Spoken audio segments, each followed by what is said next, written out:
روزہ ایک ایسا منظور میں ریاکاری نہیں ہے.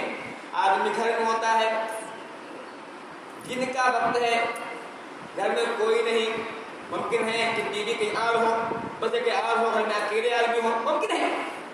گھر کے اندر الماری ہے، نعمت کھانا ہے، اس کے اندر بہت چیزیں رکھی ہوتی ہیں.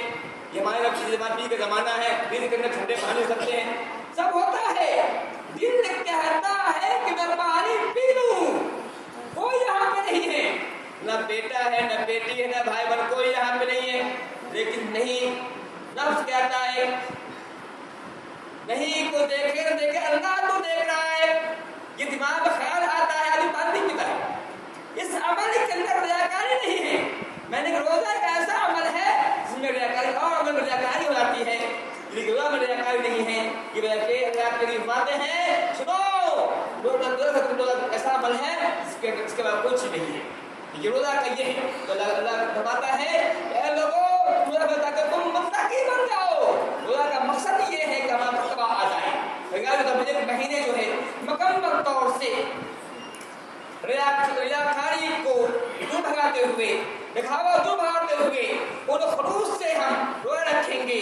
پورے مہینے میں نماز پڑھیں گے، ہم ذکر و اذکار کریں گے، تلاوت کریں گے، اللہ پیار کریں گے، تو ضروری بات ہے تقویٰ آ جائے گا. جو تقویٰ آ جائے گا تو ہماری زندگی کے اندر انقلاب آئے گا، تبدیلی رونما ہوگی. اور یقین ایسا ہوتا بھی ہے، ہم دیکھا ہے رمضان کے مہینے میں کے بعد بھی ایک آدھ مہینے تک اس کا اثر باقی رہتا ہے. لوگ مسجد کو آتے رہتے ہیں، جیسے زبان دھولی پڑتی جاتی ہے لوگ مسجد سے اٹھتے جاتے ہیں. کیا لوگ باتیں ہیں؟ یہ نماز ایک بات اور میں بتا دوں، پہلے آپ کو بتا دوں ہم کو کہ روزہ بعد میں ہے، پہلے نماز ہے.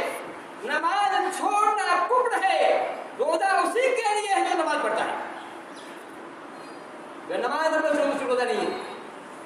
پہلی نماز اللہ کے فرماتے ہیں کہ جو بچے ابو صدیق رحمہ تھا، جب نبی کا انتقال ہوا تھا، کچھ قبیلے نے کہا تھا میں زکات نہیں دوں گا. ابو صدیق نے کہا تھا من فرق جماعت بین صلاۃ و زکات، جو نماز اور زکات میں فرق کرے گا میں قتال کروں گا، جنگ کروں گا. وہ فاروق نے کہا تھا اب جنگ کریں گے زکات کو دینے میں؟ ہاں کروں گا، چونکہ نماز اللہ کا حق ہے، زکات اللہ کا حق ہے. تو جو نماز پڑھے زکات نہ دے، زکات دینے والے پر سے میں قتال کروں گا. بلکہ مسلم کی حدیث ہے، فرماتے ہیں کہ ایک کافر مسلمان کی بھی تحت نماز ہے، نماز نہ پڑھتا ہے وہ کافر ہو جاتا ہے. تو پہلے نماز ہے، نماز پڑھنے کے بعد سے جو ہے روزہ کا نمبر آتا ہے. لیکن تقویٰ کے لحاظ سے یہ الگ بات ہوئی، درجہ الگ ہوا، لیکن تقویٰ زیادہ جو ہے روزہ پیدا ہوتا ہے. تو پہلے ہمیں نماز کی پابندی کرنا چاہیے، اور نماز ہی پر ہی روزہ ہے، نماز نہیں روزہ نہیں ہے. تو میں یہ کہہ رہا تھا کہ رمضان کا مہینہ ہم پر سابقہ ہو رہا ہے، بہت ہی عظیم مہینہ ہے. اس کو ضائع مت کریں، اس کو جو ہے ذکر و اذکار لگائیں. رمضان کے مہینے میں جو کام کیے جاتے ہیں اس میں کئی کام کیے جاتے ہیں. بہت ہی لمبا موضوع ہے یہ، میں اس کا عرصے کو لوں گا.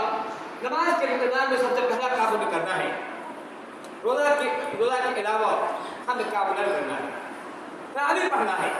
فرماتے ہیں من قام رمضان ایمانا واحتسابا غفر ما تقدم من ذنبه، جو کوئی اللہ تعالیٰ پر ایمان رکھتے ہوئے